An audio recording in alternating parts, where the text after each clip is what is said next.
Hi, this is Pastor Michael with Sunday Night Bible Study here at Southside Church. Tonight we're getting into the 38th chapter of the book of Psalms. Thank you for joining me tonight. If you're joining me live, that's fantastic.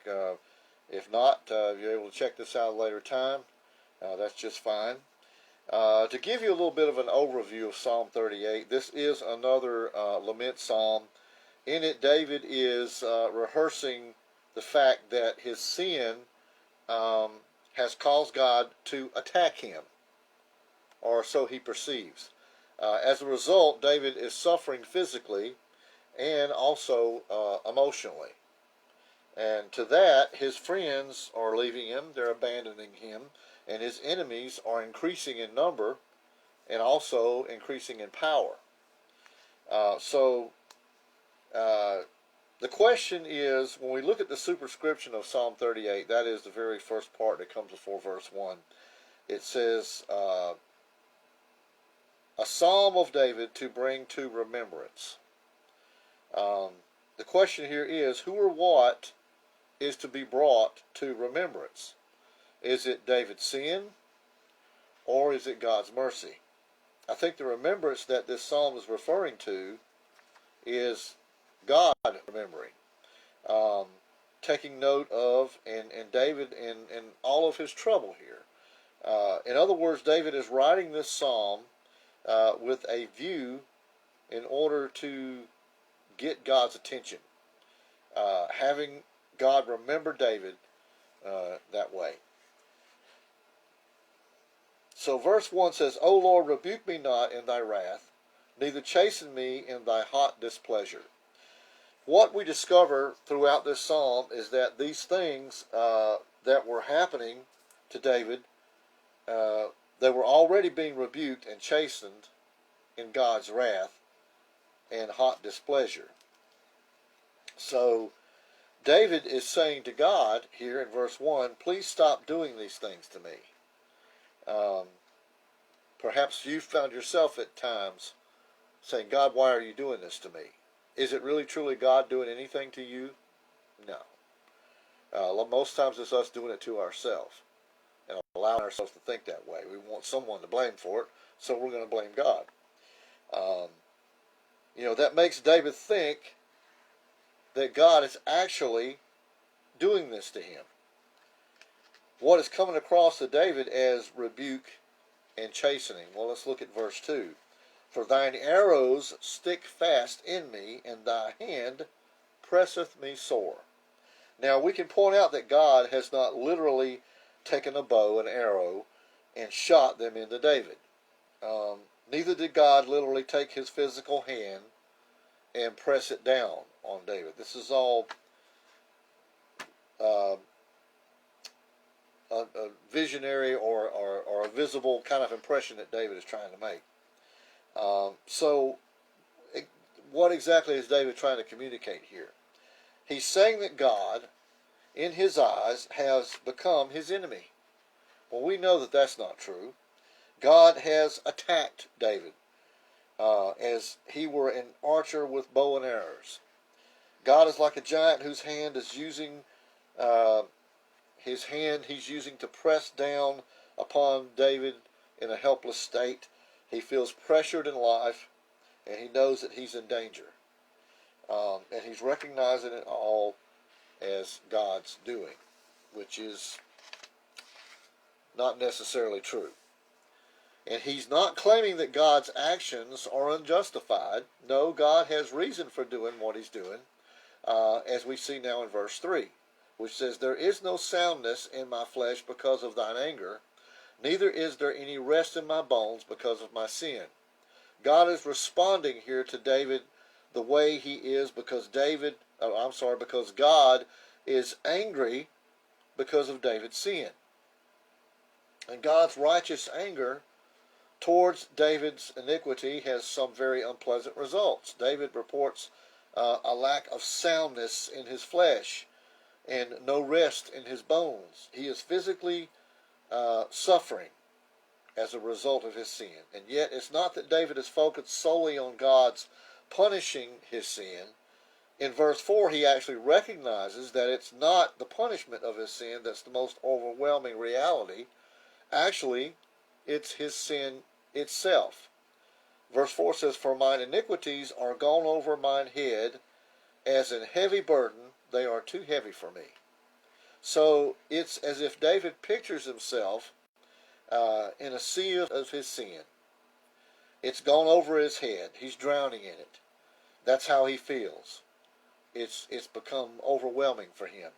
And if he were to try to lift his sin and to put it somewhere else, so to speak, that would be an impossible task. It's too heavy for him to lift, it's too heavy for him to move, and it's too heavy for him to bear.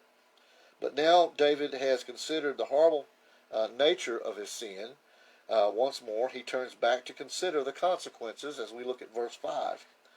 "My wounds stink and are corrupt because of any foolishness."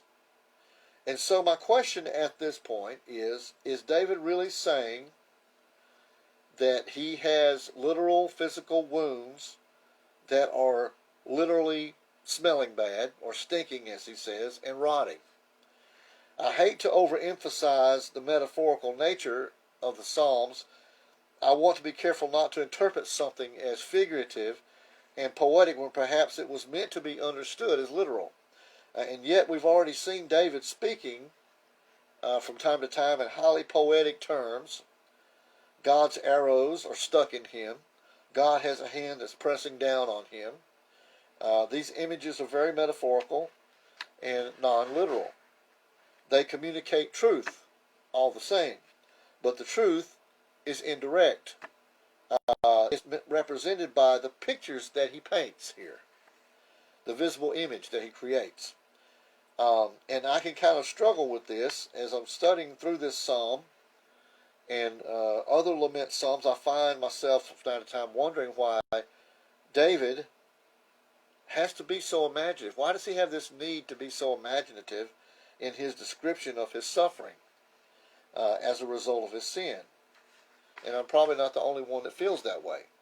So here are a few thoughts to help explain why those of us who study these Psalms tend to be so puzzled over how the psalmists tend to be highly imaginative in the way they describe their situation, especially in lament Psalms.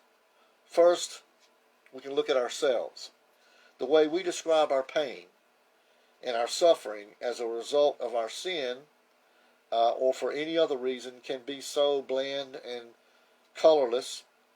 Have you ever been at a point in your life where you're experiencing the chastening for sin? You might say, "I hate this," or "God, please help," or "God, please stop," or whatever else. Well, then how is saying those things any better than praying to God and speaking of God's arrows being shot into you and causing your flesh to rot? The way the psalmist paints his suffering is so much more vivid and expressive and emotionally accurate than our rather timid and unexpressive verbal statements that we make.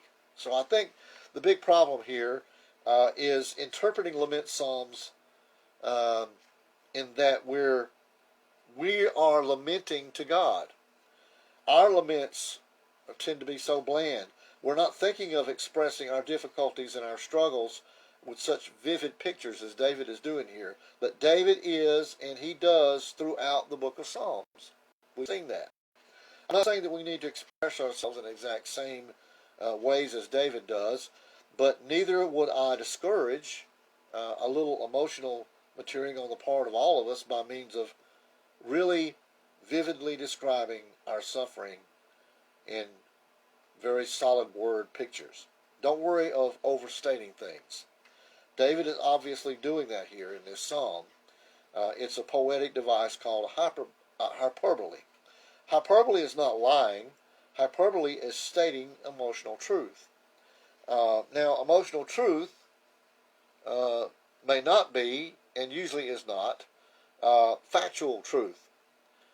For example, God was not really shooting arrows at David, and yet that's exactly how David felt, as if God were shooting arrows right into his body. So, as we bring our laments to God, we can use hyperbole. It's okay. But even if you continue to prefer speaking of your trials in terms of simple terms like, I don't like what I'm having to go through, I wish God would please stop this, at least we are, I trust, coming to terms with and why David is expressing himself the way he does in these Psalms. No doubt there was some disease that David is experiencing as a result of God's chastening when he speaks of the stinking and rotting wounds. That's how David is feeling about the whole situation. And so that leads to one more thing we ought to consider. Do we think that sickness and disease is ever a part of God's chastening of us? I think sometimes we look at the book of Job, for example, and we think that Job's friends were wrong for thinking that everything Job suffered was a direct result of Job's sin.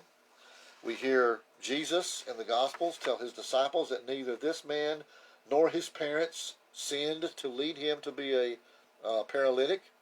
And so we start thinking that sickness can never be a result of personal sin. But then we have statements that balance that view out, like the fact that some in the church of Corinth were sick because of their sin, and because of their sin of divisiveness, being divided.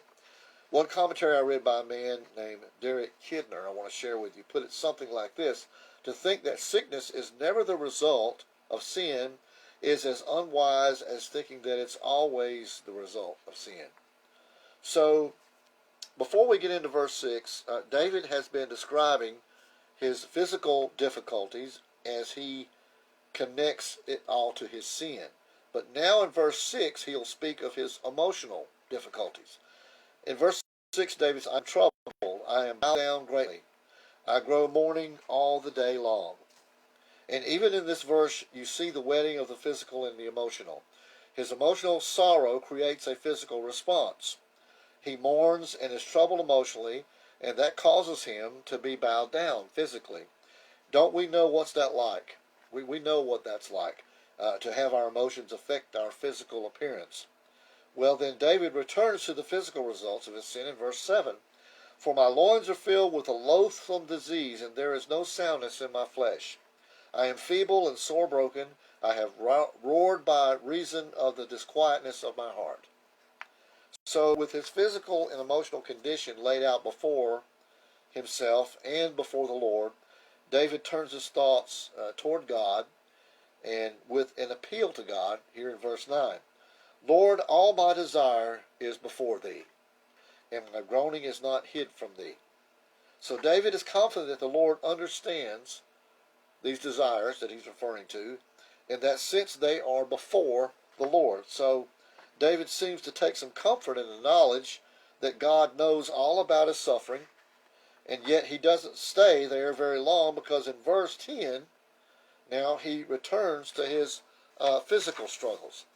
Verse 10 says, my heart panteth, my strength faileth me, and as for the light of mine eyes, it also is gone from me. So we have here the picture of David's heart beating quickly. That's how it can be said to pant. And then the light of David's eyes would be his physical energy, his life, or his sight. And so he's saying that at least one of these things is leaving him. So David made a brief appeal to God in verse 9, and then here in verse 10, he's right back to highlighting his physical problems that have resulted from his sin. It's like David can sort of here lift his head and put his focus on God for a brief minute, but when it comes down to it, of these first 10 verses of this psalm that we've now looked at, David's attention is mainly on his own suffering and as a result of his sin. So David here so far has been very focused on his own physical and emotional state. But David's problems are not limited to his physical and emotional state. He said that the light of his eyes had gone away in verse 10. But that's not the only thing that's leaving him. All of these problems of his have caused his friends to leave him as well. We see that in verse 11. My lovers and my friends stand aloof from my sore, and my kinsmen stand afar off.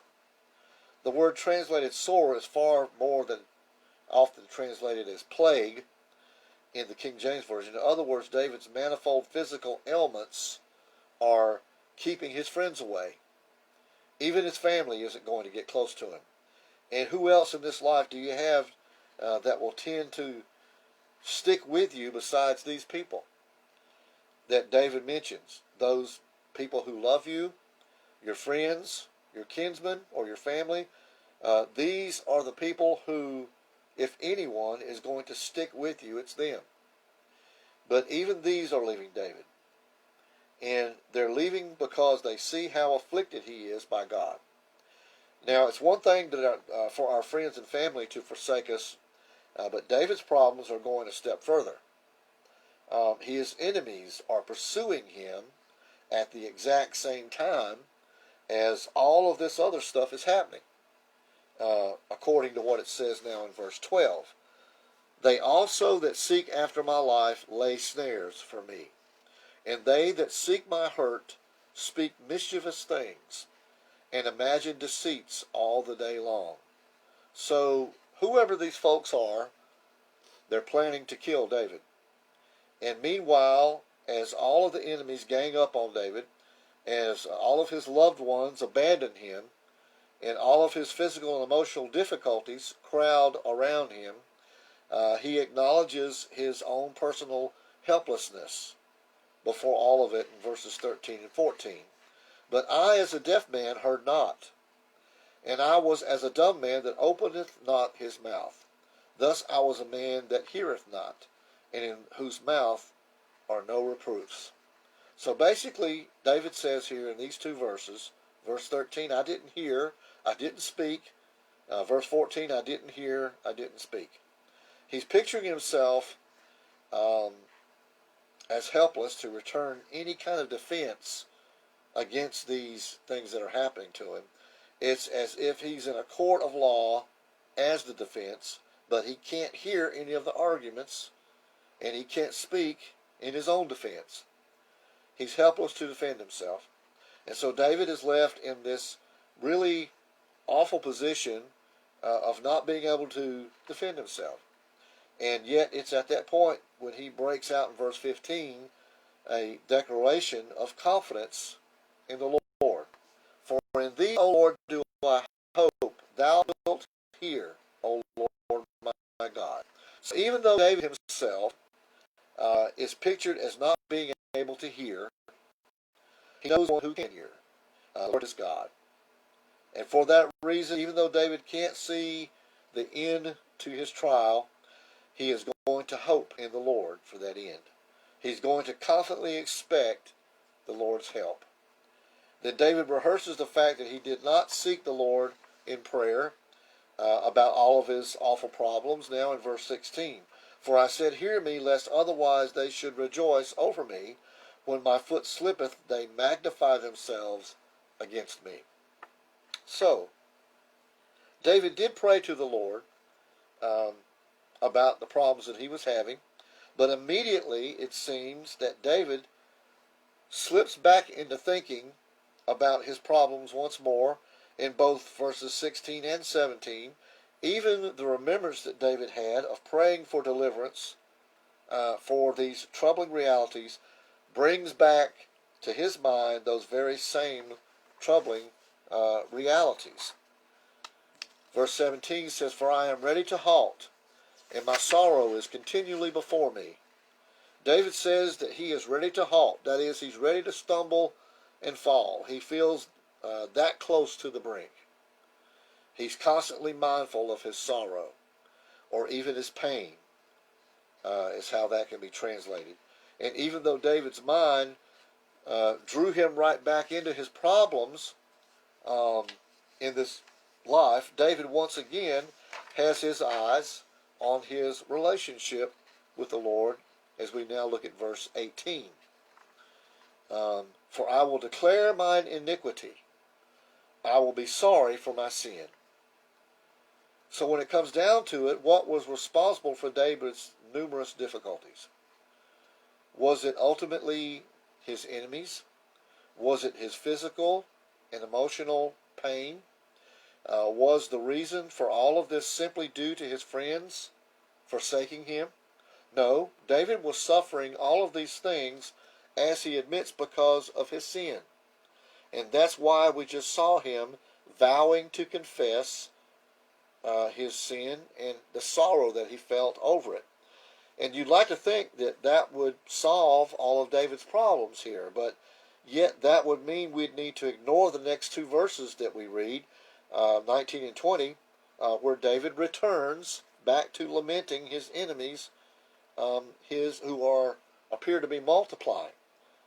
Verse 19, but mine enemies are lively, and they are strong, and they that hate me wrongfully are multiplied.